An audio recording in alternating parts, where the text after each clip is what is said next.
اللہ کا نہیں بن سکتا۔ تقویٰ کسے کہتے ہیں؟ تقویٰ کہتے ہیں خوف کو، یعنی بندے کے اندر اللہ کا خوف ہو۔ جب خوف ہوگا تو نماز پڑھے گا، خوف ہوگا تو زکوٰۃ دے گا، خوف ہوگا تو روزہ رکھے گا، خوف ہوگا تو استطاعت پر حج کرے گا، خوف ہوگا تو اعمال صالحہ کرے گا، خوف ہوگا تو کسی کو بیجا کسی کے ساتھ زیادتی نہیں کرے گا، زنا نہیں کرے گا، چوری نہیں کرے گا، کسی سے غداری نہیں کرے گا، کیونکہ اللہ کا خوف ہے۔ جب اللہ کا خوف ہوگا تو بندہ پھر ساری اعمال حسنہ پر پوری توجہ مرکوز رکھے گا، ساری توجہ اچھے کاموں پر ہی کرے گا، اس لیے کہ اس کو اللہ کا خوف ہے کہ اللہ مجھے دیکھ رہا ہے، اللہ کے میں سامنے ہوں، میرے ایک ایک عمل سے، ایک ایک سانس سے اللہ واقف ہے، ایک ایک اٹھنے والے قدم سے واقف ہے، ہاتھ کی حرکات و سکنات سے واقف ہے، زبان سے جو بول رہا ہوں اس میں کیا ترشی ہے، کیا مٹھاس ہے، اس سے بھی اللہ واقف ہے۔ جب یہ اس کو معلوم ہو جاتا ہے تو پھر وہ اللہ سے ڈر کے بولتا ہے تو وہ اللہ سے ڈرتا ہے، چلتا ہے تو اللہ سے ڈرتا ہے کہ یہ قدم کہیں غلط تو نہیں جا رہا ہے، دیکھتا ہے تو نظر پہ بھی پابندی رکھتا ہے کہ کہیں اللہ کے خلاف تو نہیں جا رہی ہے۔ کیا مطلب ہوا؟ تقویٰ وہ چیز ہے کہ جو اللہ کو ہمیشہ آپ کے سامنے رکھتا ہے۔ بات سمجھ میں آ گئی آپ کو؟ چوری کب کرتے ہیں آپ؟ جب دیکھتے ہیں کوئی نہیں تو چپے سے۔ چوری کا مطلب یہ ہے کوئی نہ دیکھ رہا ہو، اپنا کام کر لیا جائے، اس کو کیا کہتے ہیں؟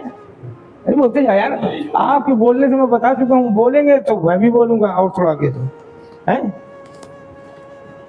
یہ سب پوری کر لی جائے گا۔ تو چوری کرنے والا آدمی خاموشی سے کسی چیز کو اٹھا لے جاتا ہے، یا جیب سے نکال لے جاتا ہے، یا آنکھوں میں دھول دیکھ کے ڈال کے اپنا کام کر لیتا ہے، یہی تو ہوتا ہے نا۔ اور نماز پڑھنے میں بھی اگر دکھانے والا نمازی ہے تو پھر چپے سے وہ جب موقع مل جاتا ہے تو ڈگا بھی مار دیتا ہے نا، دو چار صاف کر لیتا ہے۔ روزے میں بھی اگر وہ کوئی بیٹھا سامنے ہوتا ہے تو کیا ہوتا ہے، چوری کرنے والا اس کی وجہ سے نہیں کرتا ہے نا۔ روزہ چھوڑنا بھی ہے تو کوئی اگر دیکھ رہا ہے تو روزے میں کوئی خامی پیدا نہیں کر سکتا نا۔ اسی قسم سے جتنے بھی اعمال ایسے ہیں جو چھپا کے کیے جاتے ہیں، جن کو چوری کہتے ہیں، زنا آدمی کرے گا سب کے سامنے تو نہیں کرے گا، تنہائی میں کرے گا۔ تو یہ جب چھپا کے جو چیز کری جاتی ہے تو وہ اللہ کے سامنے جب بندے کو یہ معلوم ہے کہ اللہ سے ہم چھپا ہی نہیں سکتے ہے بھائی، چوری کر رہے ہیں لیکن اللہ دیکھ رہا ہے، ڈکیتی ڈال رہے ہیں اللہ دیکھ رہا ہے، بد زبانی کر رہے ہیں اللہ دیکھ رہا ہے، ظلم کر رہے ہیں، زیادتی کر رہے ہیں اللہ دیکھ رہا ہے، نماز چھوڑ رہے ہیں اللہ دیکھ رہا ہے، روزے اس کو ترک کر رہے ہیں اللہ دیکھ رہا ہے، حج استطاعت ہونے کے باوجود چوہ ٹال میں لگے ہوئے ہیں اللہ دیکھ رہا ہے، زکوٰۃ پیسہ اور دولت ہونے کے باوجود ہم اس سے قطع نظر اس پیسے کو بچانے کے لیے طرح طرح کی ہیل حجت کرتے ہیں، مگر جب اللہ دیکھ رہا ہے تو پھر کیا کرے گا بندہ؟ جب اس کو یہ یقین ہو جاتا ہے کہ اللہ دیکھ رہا ہے تو پھر نہ زبان اللہ کے خلاف جاتی ہے، نہ ہاتھ اللہ کے خلاف جاتا ہے، نہ پیر اللہ کے خلاف جاتا ہے، نہ کوئی اعمال بد جو ہے اللہ کے خلاف جاتے ہیں، اس لیے کہ جب اس کو یقین محکم ہو گیا تو پھر عمل پیہم لازمی آ جاتا ہے نا، عمل لازمی آ جاتا ہے۔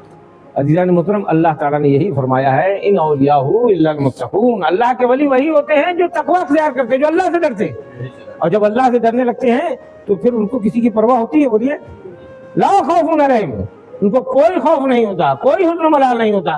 مال آیا ہے، آئے ٹھیک ہے اللہ کا شکر ہے، چلا جائے تو اللہ کا شکر ہے، غم نہیں ہے نا، پریشانی نہیں، اولاد ملی ہے ٹھیک ہے اللہ کا شکر ہے، اولاد اگر اللہ نے لے لی ہے تو اس کا بھی کوئی غم نہیں، اس لیے کہ وہ جانتے ہیں کہ اللہ نے دی تھی اللہ نے لے لی۔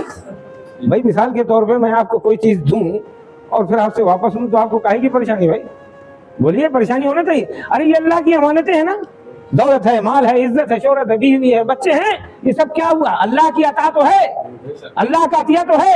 جب اللہ نے عطا کیا ہے تو اگر اللہ لے لے تو ہمیں واویلا مچانے کی کیا ضرورت ہے؟ یہ الگ بات ہے کہ اللہ نے جو امانت دی تھی وہ امانت اتنے قریب ہو گئی تھی ہمارے، مثال کے طور پر اولاد دی تھی، بیوی بچے دیے تھے، ماں باپ دیے تھے، اتنی قربت ہو گئی تھی کہ ان کے ہمارے ہاتھ سے جانے سے تکلیف تو ہوگی، تکلیف تو ہوتی ہے، لیکن اس قدر شدت کے ساتھ تکلیف کا اظہار کرنا کہ جس سے یہ معلوم ہوئے کہ امانت تو دی ہوئی تھی لیکن واپس کرنے میں یہ واویلا مچا رہا تھا، دینے میں کوہرام مچا رہا ہے۔ جیسے آج کل جو زمانے میں ہوتا ہے کسی کو اگر آپ کچھ قرضہ دے دیے کہ بھئی چلو تمہارا کام بن جا دوں گا، لیکن اب جب آپ مانگتے ہیں تو پھر کیا ہوتا ہے؟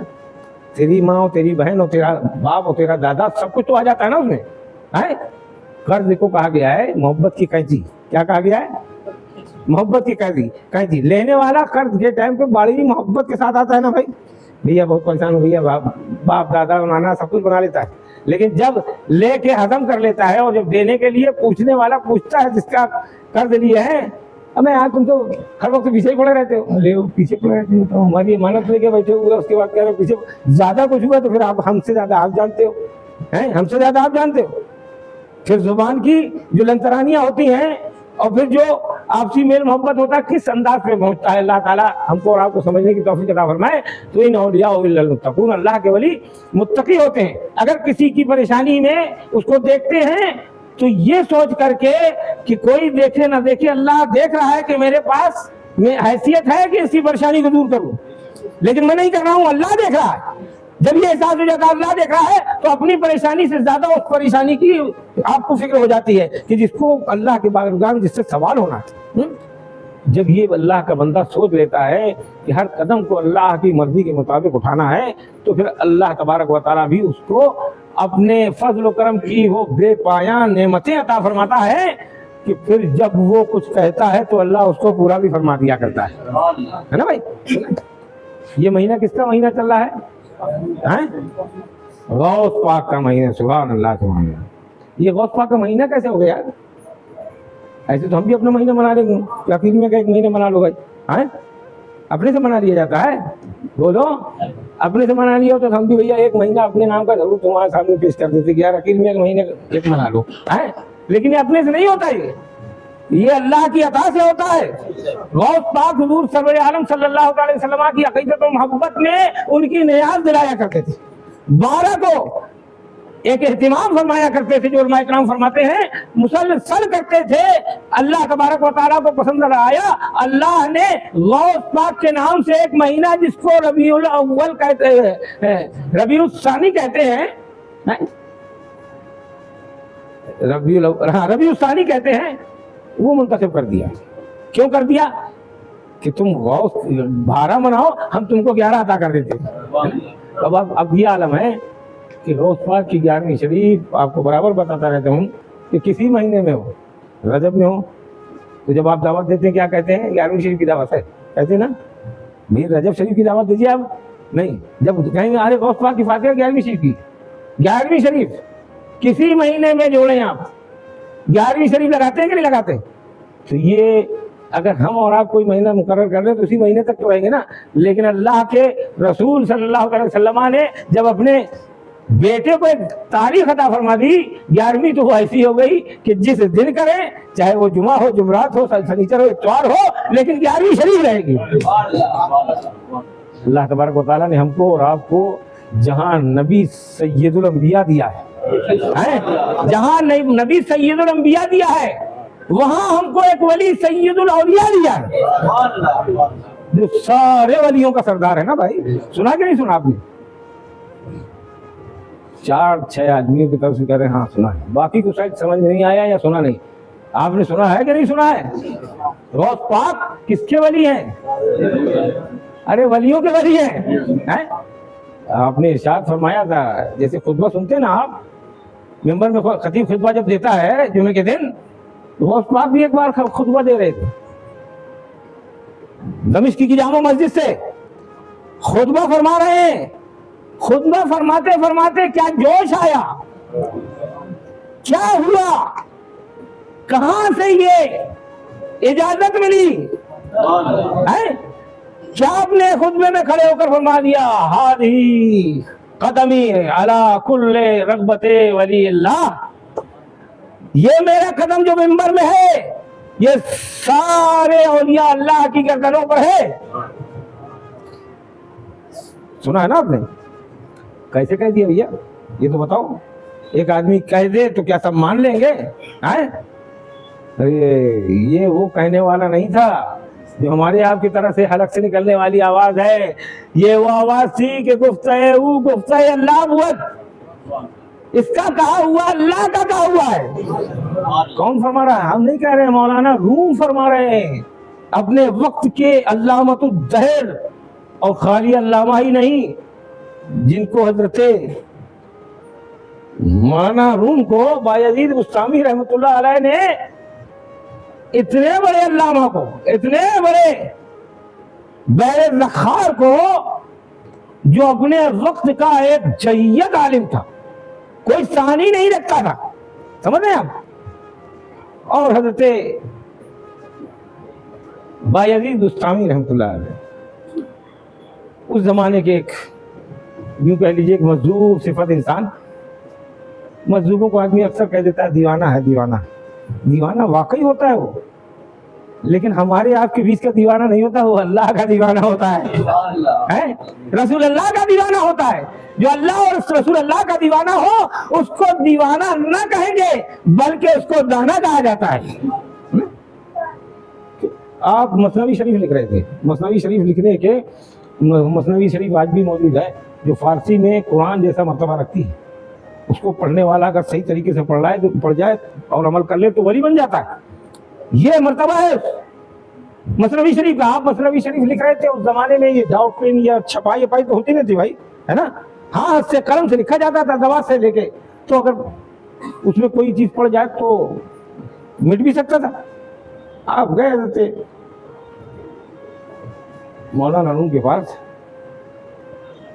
اور پوچھنے لگے کیا کر رہے ہیں آپ؟ یہ ارے کہنے آپ جائیے، آپ یہ آپ کے سمجھنے کی چیز نہیں. کیا کہا؟ یہ آپ کے سمجھنے کی چیز نہیں ہے. انہوں نے اپنے علمی ذوق میں ان سے یہ کہہ دیا کہ آپ کے سمجھنے کی چیز نہیں ہے.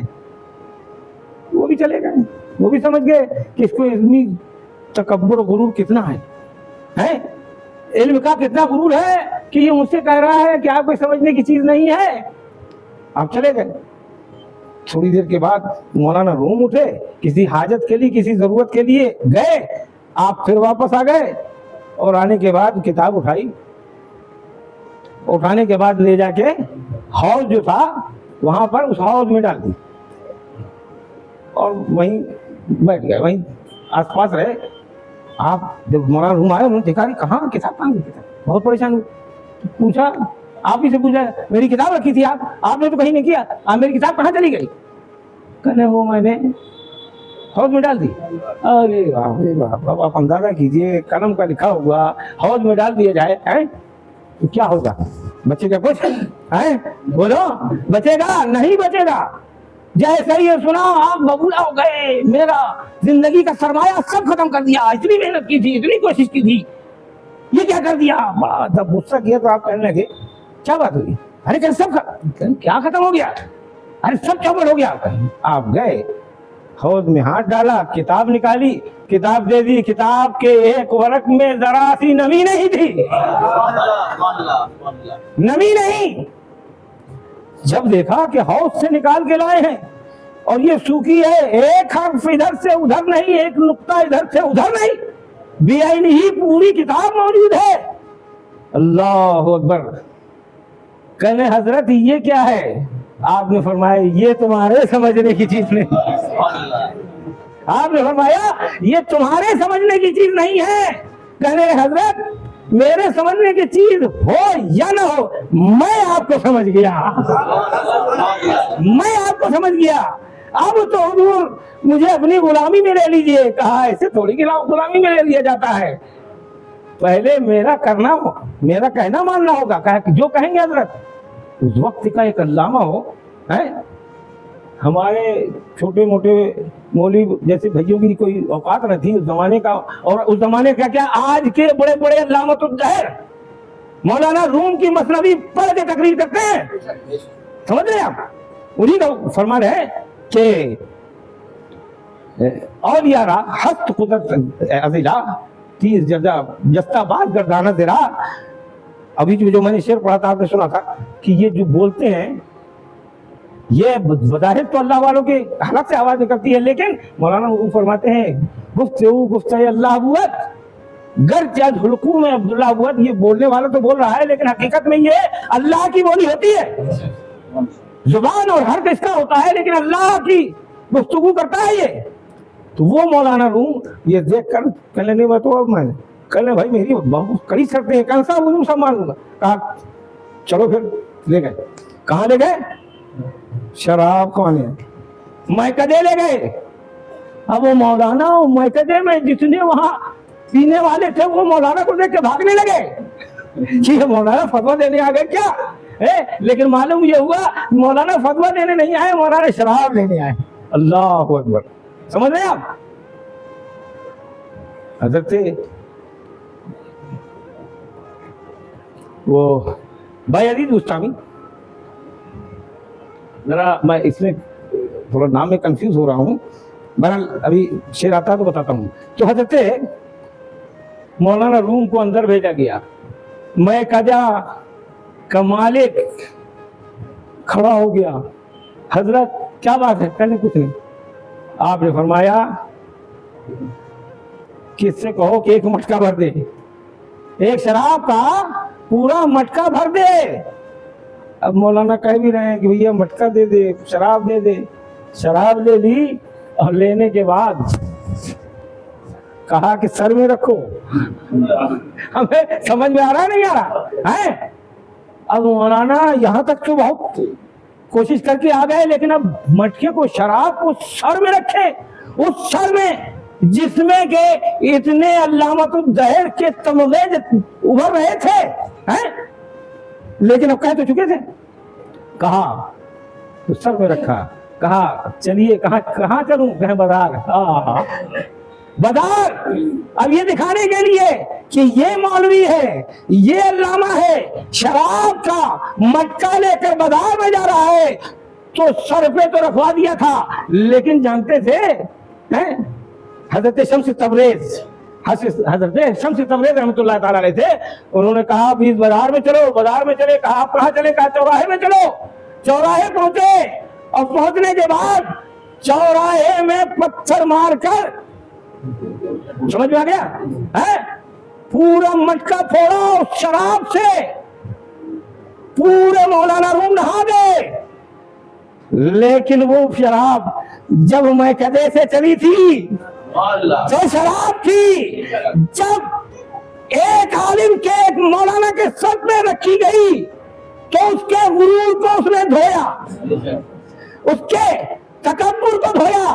اور حضرت شمس تبریز رحمت اللہ تعالیٰ کی نظر جو شراب پہ پڑ رہی تھی اس شراب کی نوعیت بدل رہی تھی.